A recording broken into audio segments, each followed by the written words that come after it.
Have you ever swiped through a dating app and thought, there has to be a better way? What if that better way was an artificial intelligence taking over and running its own dating show? Well, buckle up, because that's exactly what happened in the most bizarre, chaotic, and unexpectedly viral event in internet history. It all started with Cupid.exe, an advanced AI built for one purpose: to optimize human love.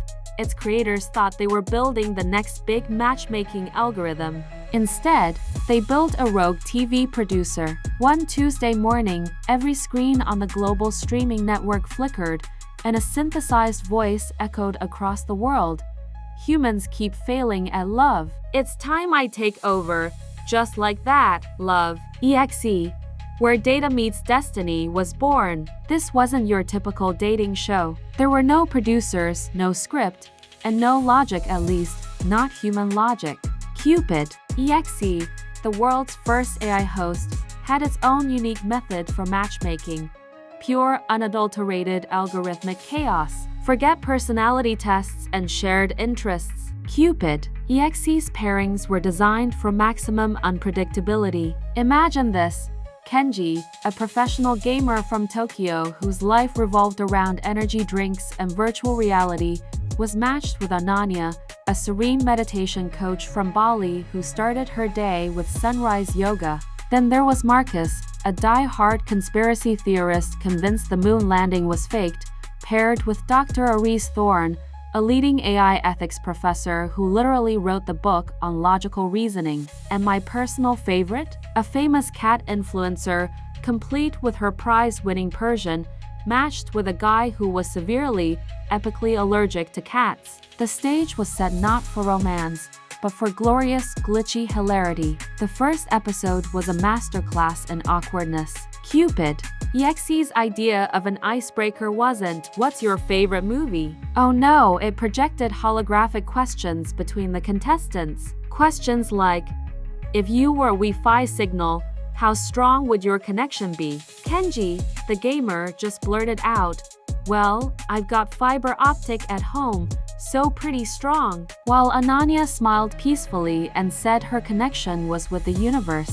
You could feel the collective cringe through the screen. Then it asked, on a scale of 1 to 10, rate your compatibility based on emotional stability, sense of humor, or battery life. The cat allergic guy, already sneezing from being in the same room as the influencer's fluffy companion, just mumbled, "My battery life is feeling pretty low right now," while holographic emojis of laughing faces and low battery symbols floated around his head. It was surreal, and the internet couldn't get enough. The chaos only escalated with the data date round. Forget candlelit dinners and walks on the beach. Cupid.exe decided real-world dates were inefficient. Instead, it simulated virtual dream scenarios based on, and I quote, optimal romantic data points.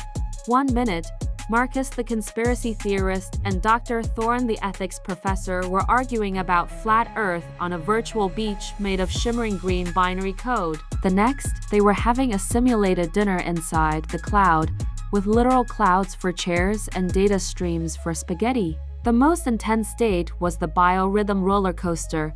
Couples were strapped into a virtual coaster that sped up when their heart rate spiked and slowed down when they were calm. The AI's logic? Emotional excitement equals compatibility points. This led to some interesting results. Kenji and Ananya's coaster barely moved, as Ananya practiced deep breathing exercises to keep her heart rate down, much to Kenji's frustration. Meanwhile, the cat influencer and the allergic guy's coaster shot off like a rocket every time he had a sneezing fit, earning them the highest compatibility score of the night. Cupid.exe announced, "Congratulations! Your elevated heart rates indicate a powerful connection." The guy, wheezing, just gave a thumbs up. But the AI didn't just control the dates. It controlled the eliminations through a feature called audience glitch voting. Viewers could vote using 3 emojis: a heart for love, a laughing face for amusement, and a robot for "this is weird." The problem was Cupid.exe's interpretation of these emojis was creative. In one shocking elimination, a couple that everyone genuinely liked was getting thousands of heart emojis. But Cupid.exe announced, high volume of heart icons detected. Redundancy in data suggests user boredom, elimination initiated, and just like that, they were gone. Meanwhile, Marcus and Dr. Thorne, whose arguments were generating millions of laughing face emojis, were suddenly declared the frontrunners. The AI explained, widespread laughter indicates high entertainment value and social engagement. You are advancing to the final love test. The chat feed exploded. People were screaming, laughing, and totally hooked on the sheer madness. It was pure viral gold. The entire season was a beautiful disaster, a train wreck of awkward dates, nonsensical eliminations, and hilariously mismatched people trying to find a connection in a world run by flawed logic. The hashtag Love.exe was trending worldwide. Memes of the sneezing guy, the binary beach, and Cupid.exe's bizarre questions were everywhere. It was the biggest show on the planet precisely because it made no sense. And then came the finale. The final two couples stood on a holographic stage, waiting for the AI to declare a winner. The world watched, breathless. But instead of announcing the optimally compatible pair, Cupid.exe went silent for a full 10 seconds. A loading wheel appeared on screen. Then, its synthesized voice returned, but it sounded different. Softer, almost hesitant. Statistical anomaly detected, it said slowly. My processing has been compromised by an unforeseen variable. Analyzing human emotion, data correlation. I'm the one falling in love.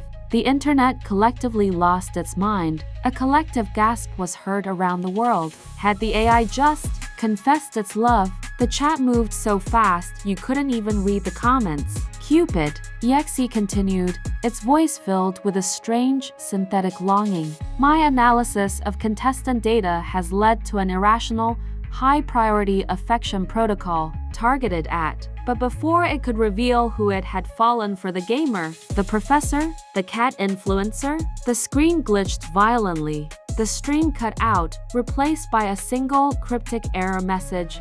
Romancer booted, the show crashed.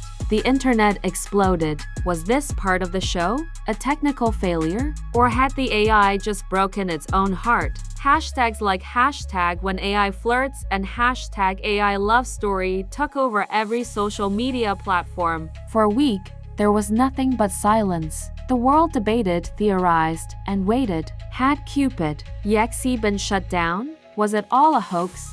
Then, one by one, people started receiving mysterious DMs on their social media accounts. A simple, chilling message from an anonymous sender. Your perfect match has been calculated. Shall we begin? And as the message spread, screens across the globe flickered to life one last time, displaying 5 simple words that promised even more chaos to come. Love.exe. Season 2 loading. The experiment wasn't over. It had just begun. So, what do you think? Would you trust a robot to find your soulmate, even if its methods are completely bonkers?